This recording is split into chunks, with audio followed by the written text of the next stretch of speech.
Hi எல்லாருக்கும் வணக்கம். Kitchen தாவத்திலிருந்து Mahesh. என் வீடியோவை புதுசாக பார்க்குறவங்க சப்ஸ்கிரைப் பண்ணுங்கள். ஆல்ரெடி சப்ஸ்கிரைப் பண்ணவங்களுக்கு ரொம்ப நன்றி. இன்றைக்கி நம்ம ஒரு ஸ்நாக்கு, ஒரு ஹெல்த்தி ஸ்நாக் செய்ய போகிறோம். எப்படின்னு வீடியோக்குள்ளே போகலாம் வாங்க. அதுக்கு கடலை மாவு 2 கப்பு.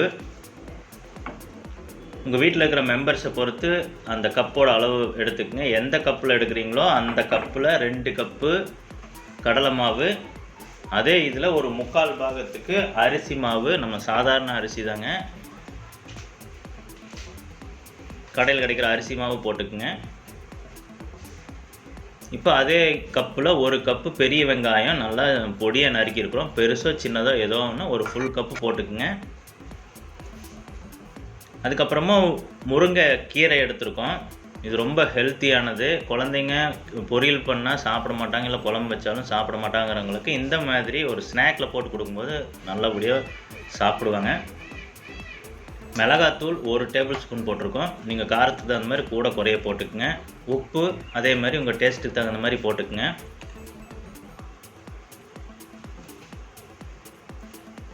சோடா உப்பு, மாவுக்கு போடுற சோடா உப்பு ஒரு 1/4 டேபிள் ஸ்பூன் போட்டிருக்கோம். உங்களுக்கு கிறிஸ்பியாக வேணும்னா இன்னும் கொஞ்சம் சேர்த்தி போட்டுக்குங்க.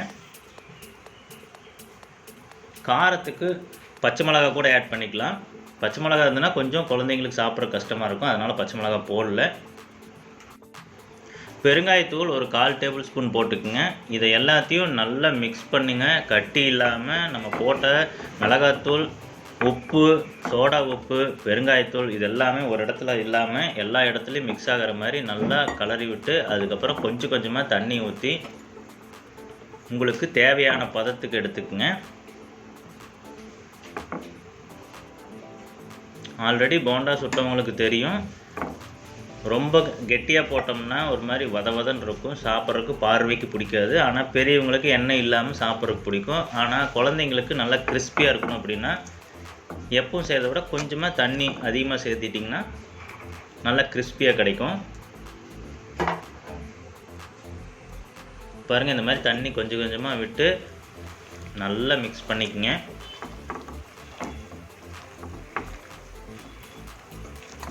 இது வந்து நம்ம 2 விதமாக காட்ட போகிறோம்.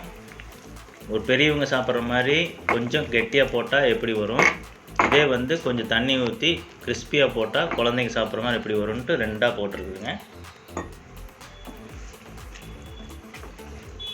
பாருங்கள், இந்த திக்னஸில் செய்யும்போது உங்களுக்கு பெரியவங்க சாப்பிட்ற மாதிரி எண்ணெய் இழுக்காமல் கொஞ்சம் வதவதன் கிடைக்கும்.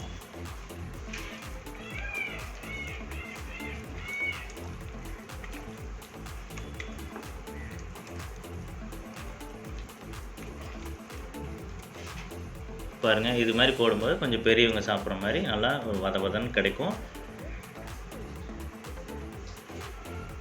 எண்ணெய் அதிகமாக இழுக்காது. அதனால் இந்த மெத்தட் ட்ரை பண்ணுங்கள். அடுத்தது நெக்ஸ்ட்டு குழந்தைங்க கொஞ்சம் ஒரு மீடியம் சைஸில் இருக்கிறவங்க சாப்பிட்ற மாதிரி ஒரு நல்ல கிறிஸ்பியான இது. கொஞ்சம் தண்ணி ஊற்றிக்கலாம், கொஞ்சம் சோடாப்பு சேர்த்து போட்டிங்கன்னா நல்லா கிறிஸ்பியாக சூப்பர் டேஸ்ட்டாக கிடைக்கும். இப்போ அடுப்பு பற்ற வச்சு வாணலியில் எண்ணெய் வச்சுக்கிறோம். நீங்கள் பொரிக்கிறதுக்கு எப்போ எவ்வளோ எண்ணெய் யூஸ் பண்ணுவீங்களோ அந்தளவுக்கு எண்ணெய் யூஸ் பண்ணிக்கோங்க. நான் ரீஃபைண்ட் ஆயில் யூஸ் பண்ணியிருக்கோம். நீங்கள் உங்கள் வீட்டில் என்ன ஆயில் யூஸ் பண்ணுறீங்களோ அதை வச்சுக்கோங்க. பாருங்கள், இந்த மாதிரி எடுத்து கொஞ்சம் பெருசு பெருசாக போடுறோம். உங்களுக்கு சின்னதாக வேணும்னா சின்னதாக போட்டுக்குங்க.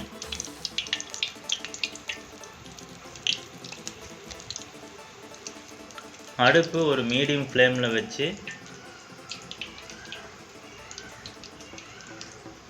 எண்ணெய் அளவான சூட்டில் பொரிச்சுக்குங்க. ஹை ஃப்ளேமில் வச்சிங்கன்னா உங்களுக்கு மேலெல்லாம் கரிஞ்சிரும், உள்ளே வேகாது.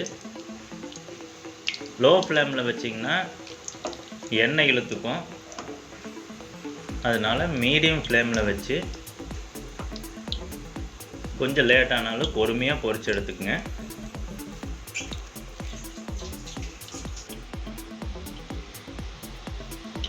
பாருங்கள், இந்த மாதிரி கொஞ்சமாக திருப்பி விடுங்க.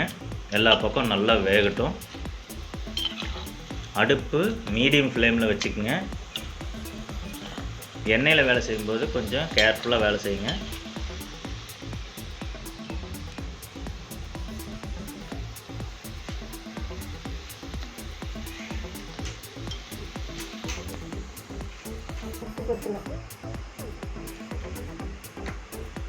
பாருங்கள் கொஞ்சமாக ஒரு 50% வெந்துருச்சு.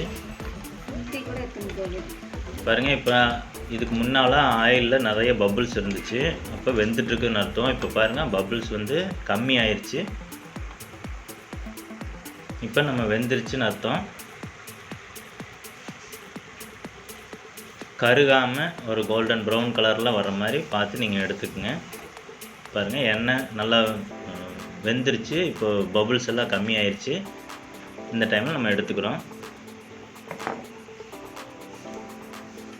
இது பார்த்திங்கன்னா கொஞ்சம் இந்த பெரியவங்க வயசானவங்க சாப்பிட்ற மாதிரி எண்ணெய் இழுக்காமல் கொஞ்சம் வதன்னு இருக்கும்.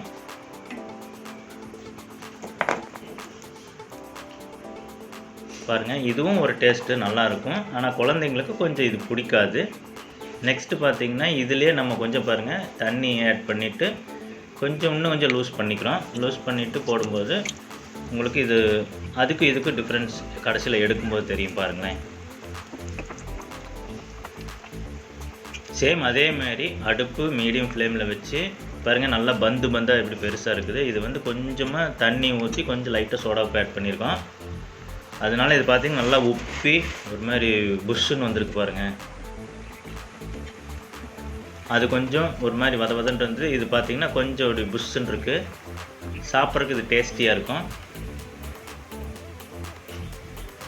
உங்களுக்கு எந்த மாதிரி வேணுமோ அந்த மாதிரி நீங்கள் பொரிச்சு எடுத்துக்கோங்க. பாருங்கள் எண்ணெயில் பபுள்ஸ் அடங்கிருச்சு, நம்ம எடுத்துக்கிறோம்.